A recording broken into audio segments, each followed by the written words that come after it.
तो गाइस मैं हूं अंकित और आप देख रहे हैं रेसलिंग फैंस नेटवर्क। शुरू करेंगे भाई अपनी बातों को हम लोग सबसे पहले शॉकिंग ओरिजिनल रेसलमेनिया पिच को जानते हुए। डब्ल्यूडब्ल्यूई टाइटल मैच बहुत ही कॉम्प्लिकेटेड है एंड अभी तो चलो सेट हो गया, Randy Orton and Cody Rhodes का मैच होगा, now we all know.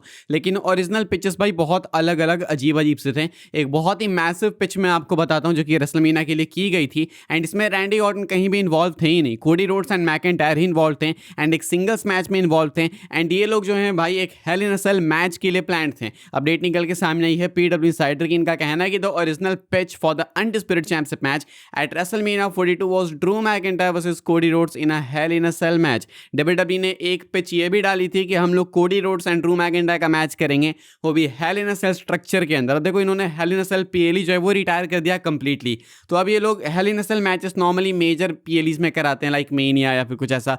If I am not wrong last Hell in a Cell match भी मैकेंटायर का ही था सीएम पंक के अगेंस्ट एंड वो क्या क्रेजी मैच था, एक नंबर मैच था वो। उसके बाद से भाई हमें शायद नहीं देखने को मिला Hell in a Cell match and अभी कोडी एंड ड्रू मैकेंटायर का मैच पिच किया गया था। लेकिन अब ऑब्वियसली बात है कोडी चैंपियन बन गए, मैकेंटायर इस इक्वेशन से ही हट चुके हैं, तो अब तो ये मैच नहीं होगा। रैंडी ऑर्टन एंड कोडी के बीच में हेल इन अ सेल करने का कोई फायदा है नहीं, अभी फ्यूड उतनी पर्सनल है नहीं, अभी आने वाले कुछ हफ्तों में उतनी बन भी नहीं जाएगी। लेकिन यहाँ पे सोचने वाली बात है कि इन लोगों ने 3 स्टेजेस ऑफ हेल मैच के बाद भी इस मैच को सोचा, यानी कि 3 स्टेजेस ऑफ हेल मैच एक तरीके से फाइनल चीज होती है, final nail in the coffin होती है किसी भी फ्यूड के लिए। मतलब इसके बाद तो कुछ है ही नहीं, इसके बाद भी ये लोग फ्यूड को प्लान कर रहे थे, पिचेस कर रहे थे। अब मुझे तो देखो खुशी है कि ये वाला मैच नहीं वाला है, आई नो कि hello in a Cell matches अच्छे होते हैं, लेकिन ये होता तो रैंडी ऑर्टन को अपॉर्चुनिटी नहीं मिलती। मतलब किसी भी केस में किसी भी पिच में इतनी सारी पिचेस हुई ना, हर पिच में कोडी को तो इन्वॉल्व किया ही था इन्होंने। इस पिच में देखो ऑर्टन इन्वॉल्व नहीं है, एक पिच कोडी ऑर्टन की थी उसमें ड्रू इन्वॉल्व नहीं थे, लेकिन ऐसी कोई भी पिच नहीं है जिसमें कोडी इन्वॉल्व ना हो।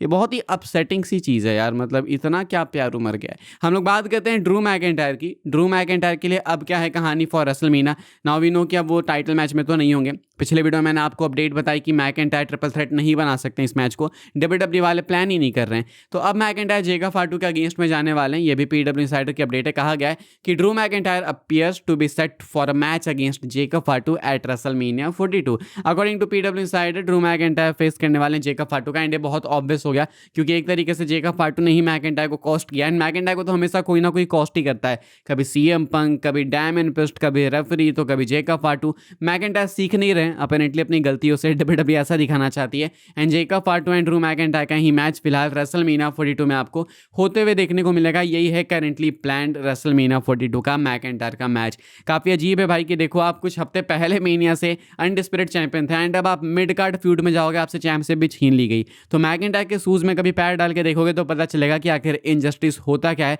टैलेंटेड होने के बाद भी कई बार आपको चीजें नहीं मिलती है एंड इसका प्राइम एग्जांपल यहीं पे देख लो भाई सामने अपने। हम लोग अपनी आखिरी अपडेट कवर कर लेते हैं भाई, जो कि AEW के एक मैसिव अनाउंसमेंट को लेके। AEW ने अपना एक WWE नेटवर्क जैसा प्लेटफॉर्म लॉन्च कर दिया जिसका नाम है माई AEW। ये अभी जस्ट अनाउंसमेंट हुई है कुछ देर पहले। ये क्या है माई AEW, मैं आपको बता देता हूँ। AEW has announced the launch of My AEW, a new ad supported FAST channel platform that will provide fans outside the United States and Canada access to live and on demand events. WWE network क्या था कि आप WWE network पे hop on करके भाई मस्त देख सकते थे WWE की programming, live events and repeated telecast etc सब कुछ देख सकते थे। AEW का भी ये कुछ ऐसे ही प्लेटफॉर्म है एंड ये यूएस के फैंस के लिए नहीं है, कनाडा वालों के लिए नहीं है, बाकी वर्ल्ड वाइड ये अवेलेबल है हर जगह। आप एक मंथली सब्सक्रिप्शन पे करके इजीली इनके इवेंट्स को देख सकते हो। प्राइसिंग कुछ ऐसी आप लोग देख सकते हो कि 7.99 यानी $8, उधर $19 यानी लगभग $20 एंड एनुअल सब्सक्रिप्शन कुछ $119 की, $120 की। आई थिंक कि ये काफ़ी चीप है बाकी उससे कंपेयर करके देखो तो, लाइक अगर ESPN वगैरह से करके देखो।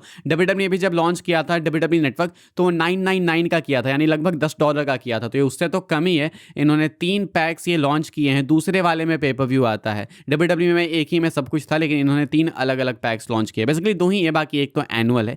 फिलहाल ये है कुछ AEW को लेकर एक मेजर अपडेट। क्या पता इस प्लेटफॉर्म के साथ AEW वाले एक्सपैंड कर पाएं अलग अलग कंट्रीज में, शायद इंडिया में अपने पाव पसार पाए। मुझे नहीं पता कि इंडिया से कितने लोग इंटरेस्टेड होंगे, लेकिन अगर आप लेना चाहो तो आप ले सकते हो myaew.com वेबसाइट पर जाके। फिलहाल इस वाली वीडियो के लिए भाई ये सारी अपडेट्स थी। कल मंडे नाइट रॉ के बाद मैं आपसे मिलूंगा सुबह 5:30 में आने वाला मंडे नाइट रॉ का एपिसोड 8 बजे खत्म हो जाएगा मैक्स टू मैक्स। अभी के लिए इतना ही था, मिलते हैं अगली वीडियो में, तब तक के लिए good bye, thanks for watching, good night.